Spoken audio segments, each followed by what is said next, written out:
আসসালামু আলাইকুম। প্রিয় দর্শক, আন্তর্জাতিক যুদ্ধাপরাধ ট্রাইব্যুনাল মানে আমাদের যে আইসিটি রয়েছে, সেটিতে এই মুহূর্তে যে বিচার কাজগুলো চলছে, বিশেষ করে জুলাই আন্দোলনকে কেন্দ্র করে যে মামলাগুলো পরিচালিত হচ্ছে, তা নিয়ে তো এরই মধ্যে আন্তর্জাতিক অঙ্গনের নানান ধরনের প্রশ্ন উঠেছে। নতুন করে গুরুতর অনেক প্রশ্ন উত্থাপন করেছে justice.info.net নামে একটি আন্তর্জাতিক অলাভজনক মিডিয়া সংস্থা। এটি মূলত সুইজারল্যান্ড ভিত্তিক আন্তর্জাতিক একটি ওয়েবসাইট। এটির সম্বন্ধে ছোট করে বললেই বুঝতে পারবেন যে তারা আসলে কতটা অর্থবহতার সঙ্গে নানান ধরনের প্রশ্ন উত্থাপন করছে। তো তারা যেটি বলতে চাইছে, বাংলাদেশের এই আন্তর্জাতিক যুদ্ধাপরাধ ট্রাইব্যুনাল এই মুহূর্তে যথেষ্ট ত্রুটিপূর্ণ আইন ব্যবহার করছে এসব মামলা পরিচালনার ক্ষেত্রে। যেমন, সুরক্ষামূলক ব্যবস্থা ছাড়া অভিযুক্ত বা আসামির অনুপস্থিতিতে বিচার কার্য পরিচালনা করা হচ্ছে।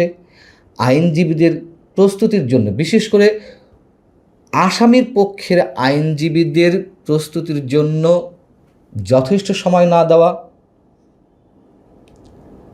একাধিক আসামির পক্ষে লড়তে গিয়ে আইনজীবীদের উপরে অতিরিক্ত কাজের চাপ পড়ছে, জেরা বা প্রতিজিজ্ঞাসাবাদের ক্ষেত্রে অর্থাৎ সাক্ষীদের জেরার ক্ষেত্রে কঠোর সীমাবদ্ধতা, যা সাক্ষীর জবানবন্দিকে চুলচেরা বিশ্লেষণের আওতামুক্ত রাখছে, বিচারিক স্বীকৃতির ব্যাপক ব্যবহার, যা বিতর্কিত সাক্ষ্য প্রমাণ যাচাইয়ের সুযোগকে সংকুচিত করছে। তারা মোটামুটি এই পয়েন্টগুলো ধরে এগিয়েছে। এখন justice.info.net কি? justice.info.net আগেই বলেছি সুইজারল্যান্ড ভিত্তিক একটি আন্তর্জাতিক অলাভজনক মিডিয়া সংস্থা। এরা মূলত যুদ্ধবিগ্রহ, তীব্র সহিংসতা বা একনায়কতান্ত্রিক শাসন পার করা দেশগুলোর বিচারিক উদ্যোগের খবর প্রকাশ করে। কি কাজ করে মূলত এরা? এই সংস্থাটি মূলত যুদ্ধাপরাধ, মানবতার বিরুদ্ধে অপরাধ, গণহত্যা, আন্তর্জাতিক অপরাধ আদালতের কার্যক্রম এবং বিভিন্ন ট্রুথ এবং রিকনসিলিয়েশন কমিশনের খবর যথেষ্ট গুরুত্বের সঙ্গে তুলে ধরে। কাদের সাথে এরা কাজ করছে? অক্সফোর্ড ট্রানজিশনাল জাস্টিস রিসার্চ এবং হার্ভার্ড হিউম্যানিটেরিয়ান ইনিশিয়েটিভের মতন বৈশ্বিক প্রতিষ্ঠানগুলোর সহযোগিতায় এই সংস্থাটি কাজ করছে। এটি অবশ্যই কোনো লাভজনক প্রতিষ্ঠান নয় এবং সরকারি কোনো প্রতিষ্ঠান তো নয়। যাই হোক, আমাদের আন্তর্জাতিক যুদ্ধাপরাধ ট্রাইব্যুনালের যে কার্যক্রম পরিচালনার পদ্ধতি, তা নিয়ে justice.info.com যে পয়েন্টগুলো তুলে ধরেছে ত্রুটির জায়গা থেকে, তার প্রথমেই 1 নম্বর যে পয়েন্টটি, যে অভিযুক্ত আসামির অনুপস্থিতিতে বিচার কাজ পরিচালিত হচ্ছে, তার ব্যাখ্যায় এরা বলছে যে এখন পর্যন্ত কেবলমাত্র লেবাননের STL বিশেষ ট্রাইব্যুনাল, STL ছাড়া আর কোনো আধুনিক আন্তর্জাতিক যুদ্ধাপরাধ ট্রাইব্যুনালই আদালতে অভিযুক্তের অনুপস্থিতিতে বিচার কাজ পরিচালনার অনুমতি দেয়নি, কিন্তু বাংলাদেশের ক্ষেত্রে সেটা চলছে। এবং এখানে বলা হচ্ছে যে লেবাননের ওই একমাত্র আদালত আসামির অনুপস্থিতিতে বিচার কাজ পরিচালনা করলেও তাদের বেশ কিছু সুরক্ষা দেওয়া হয়েছে। প্রথমত, অভিযুক্ত ব্যক্তি বিদেশে অবস্থান করেও নিজের আইনজীবীদের নির্দেশনা দেওয়ার অধিকার রাখতেন, অর্থাৎ তার পক্ষে কী যুক্তি তুলে ধরা যেতে পারে।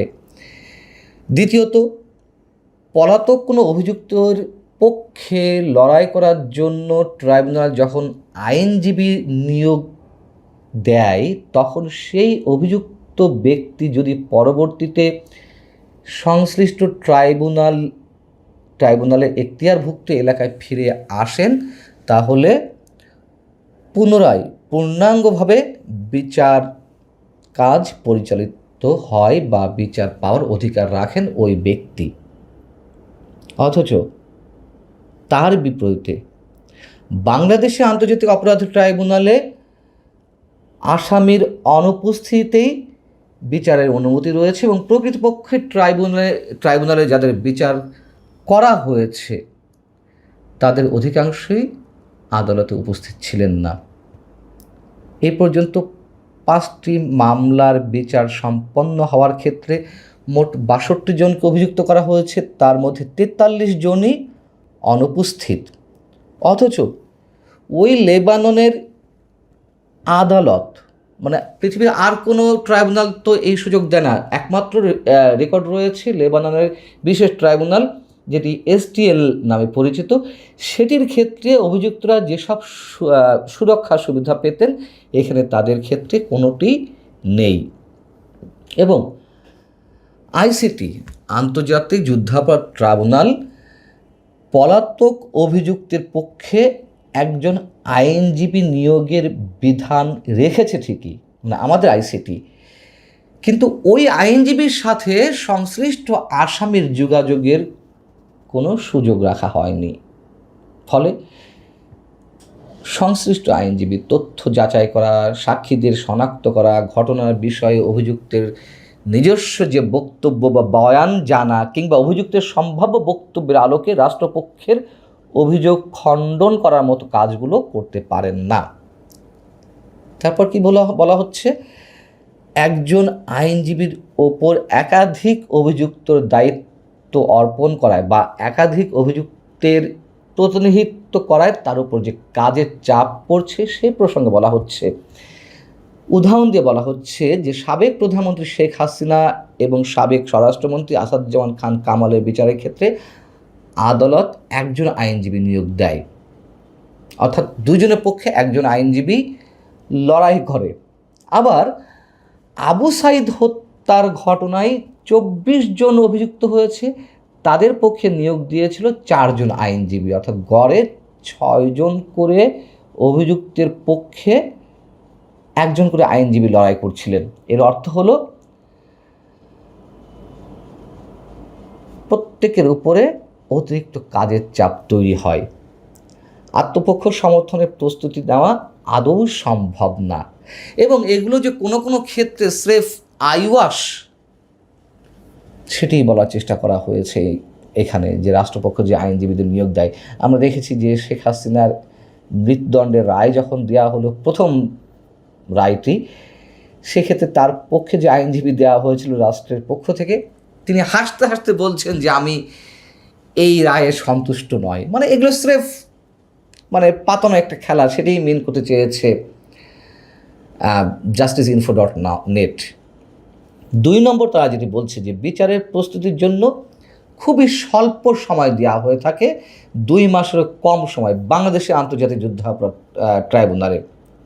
এখানে বলা হচ্ছে যে আন্তর্জাতিক নাগরিক ও রাজনৈতিক অধিকার চুক্তি যেটি রয়েছে জাতিসংঘের অধীনে, এটি একটি অন্যতম প্রধান চুক্তি জাতিসংঘের, যা মানুষের জীবনের অধিকার, বাক স্বাধীনতা এবং ন্যায্য বিচারের অধিকারের নিশ্চয়তা দেয়। সেই চুক্তির 14 অনুচ্ছেদে বলা হচ্ছে একজন অভিযুক্ত ব্যক্তিকে অবশ্যই তার আত্মপক্ষ সমর্থনের প্রস্তুতির জন্য পর্যাপ্ত সময় দিতে হবে। অথচ বাংলাদেশে আন্তর্জাতিক অপরাধ ট্রাইব্যুনালের আইন অনুযায়ী রাষ্ট্রপক্ষের সাক্ষ্য প্রমাণ প্রকাশের পর থেকে বিচার শুরু পর্যন্ত মাঝখানে ট্রাইব্যুনালকে মাত্র 3 সপ্তাহ অপেক্ষা করতে হয়। এই বিষয়টা কতটা গুরুত্বপূর্ণ তা নিশ্চিতভাবে বোঝা যাচ্ছে যে রাষ্ট্রপক্ষের সাক্ষ্য প্রমাণ প্রকাশের পর থেকে বিচার শুরুর মাঝখানে মাত্র 3 সপ্তাহ থাকে। 3 নম্বর যেটি বলা হচ্ছে যে সাক্ষীদের জেরা না করা, অর্থাৎ রাষ্ট্রপক্ষ যাদেরকে সাক্ষী হিসেবে উপস্থাপন করছে তাদেরকে বিবাদী পক্ষের বা আসামি পক্ষের আইনজীবীরা যে জেরা করবে সেখানে বা কতটা গলদ। এখানে বলা হচ্ছে যে ICT বা আন্তর্জাতিক যুদ্ধাপরাধ ট্রাইব্যুনালের বিচারিক প্রক্রিয়ায় প্রথমে রাষ্ট্রপক্ষের সাক্ষীরা আদালতে সাক্ষ্য দেন এবং এরপরে বিবাদী পক্ষের আইনজীবীরা তাদের জেরা করেন নিয়ম অনুযায়ী। তবে এই ট্রাইব্যুনালের কার্যবিধি 2 নম্বর বিধিতে বলা হয়েছে যে জেরা কঠোরভাবে সাক্ষীর মূল জবানবন্দির বিষয়বস্তুর মধ্যেই সীমাবদ্ধ থাকবে। এর মানে কি? এর মানে হচ্ছে সাক্ষী আগে কোনো একটি বক্তব্য দিয়েছে, মনে করুন যে কোনো মিডিয়াতে, সেই একই বক্তব্য যদি তারা না দেয়, অর্থাৎ ভিন্ন কোনো বক্তব্য আদালতে দিচ্ছে সাক্ষী হিসেবে, তো তাদের এই বক্তব্য যে গরমিল বা বিশ্বাসযোগ্যতার জায়গা থেকে প্রশ্ন করা, সেক্ষেত্রে বিবাদী পক্ষের আইনজীবীরা যে তাদেরকে জেরা করবেন সেই সুযোগটি রাখা হয় না। অর্থাৎ এখানে বলে দেওয়াই হচ্ছে যে আদালতে যে বক্তব্য দিবে সাক্ষী, সেই বক্তব্যের মধ্য দিয়েই সীমাবদ্ধ থাকতে হবে, এর বাইরে কোনো কিছু প্রশ্ন করা যাবে না। এখানে উদাহরণ তুলে ধরা হয়েছে, justice.info.not উদাহরণ তুলে ধরছে যে ধরা যাক সাবেক মন্ত্রী হাসানুল হক ইনুর বিচার প্রক্রিয়া। তিনি মানবতা বিরোধী 3টি অভিযোগে দোষী সাব্যস্ত হয়েছেন। তার বিরুদ্ধে যে 4 জন সাক্ষী তাদের জবানবন্দি দিয়েছে সেটি হুবহু এক, মানে কেমন এক, এই 4 জনের বক্তব্যই এক, দাড়ি কমা সহ। এখানে বলা হচ্ছে যে আন্দোলন চলাকালে বিভিন্ন সময়ে অভিযুক্ত হাসানুল হক ইনু আন্দোলন দমন ও ভিন্ন খাতে প্রবাহিত করার লক্ষ্যে এবং বল প্রয়োগের মাধ্যমে আন্দোলন দমনের উদ্দেশ্যে আন্দোলনকারীদের জেহাদি, সন্ত্রাসী ও সাম্প্রদায়িক শক্তি হিসেবে আখ্যায়িত করে উস্কানিমূলক বক্তব্য দিয়েছিলেন। এটি বিশ্লেষণ করতে গিয়ে justice.info.net বলছে যে ওই রাজনীতিবিদকে অভিযুক্ত করার ক্ষেত্রে 4 জন সাক্ষী হুবহু একই শব্দ ও বাক্য ব্যবহার করলেন, অথচ বিবাদী পক্ষের আইনজীবীরা সাক্ষীদের জেরা করার সময় এই বিষয়টি তাদের সামনে তুলে ধরতে পারেননি। অর্থাৎ এই বক্তব্যগুলো তারা মিডিয়ার সামনে দিয়েছিল, আন্তর্জাতিক গণমাধ্যম ডয়েচে ভেলেতে, বাংলাদেশের RTVতে, ইলেকট্রনিক্স চ্যানেল, এরকম বিভিন্ন গণমাধ্যমে তারা একই বক্তব্য দিয়েছিল। তো ওইখানে যে বক্তব্যগুলো দিয়েছিল কীভাবে হুবহু মিলে গেল, মানে সেটি তারা প্রশ্ন আকারে উত্থাপন করছে, এবং সেই জায়গা থেকে তারা এই বিষয়ে মানে আসামি পক্ষের আইনজীবীরা প্রশ্ন উত্থাপন করতে পারেনি যে কীভাবে মানে একই শব্দ বাক্য তারা প্রয়োগ করলেন। বিষয়টি তো আসলেই প্রশ্নবিদ্ধ। এর বাইরে আরও অনেক কিছু বলেছে আন্তর্জাতিক এই সংস্থাটি, যে বিবাদী পক্ষের সাক্ষীদের তলব করার বিষয়ে ট্রাইব্যুনাল মানে সুযোগ দেয় না, তাদের অস্বীকৃতি থাকে, বিচার কার্য পরিচালনায় অত্যাধিক দ্রুত গতি রাখা হচ্ছে, মানে এই সময়ের মধ্যে শেষ করতে হবে, এই সময়ের মধ্যে শেষ করতে হবে। এটা তো সাবেক আইন উপদেষ্টা ডক্টর আসিফ নজরুল বলেই দিয়েছিলেন যে আমরা ডিসেম্বরের মধ্যে অমক অমক বিচার বা এরকম কয়েকটি বিচার সম্পন্ন করব।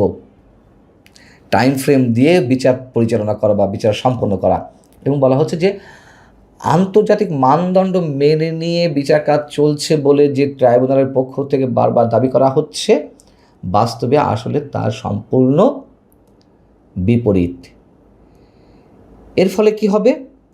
তারা যেটি বলছে এই সংস্থাটি, যে এই ট্রাইব্যুনালের কার্যক্রম অবশ্যই বিশ্বাসযোগ্যতার ঝুঁকির মধ্যে পড়বে। বিশ্বাসযোগ্যতার ঝুঁকির মধ্যে পড়বে কেন? এর মধ্যে তো ঝুঁকির মধ্যে পড়ে গেছে। প্রথমেই বলেছি যে আন্তর্জাতিক নানান অঙ্গনে এই বিচার কাজগুলো প্রশ্নবিদ্ধ হয়েছে।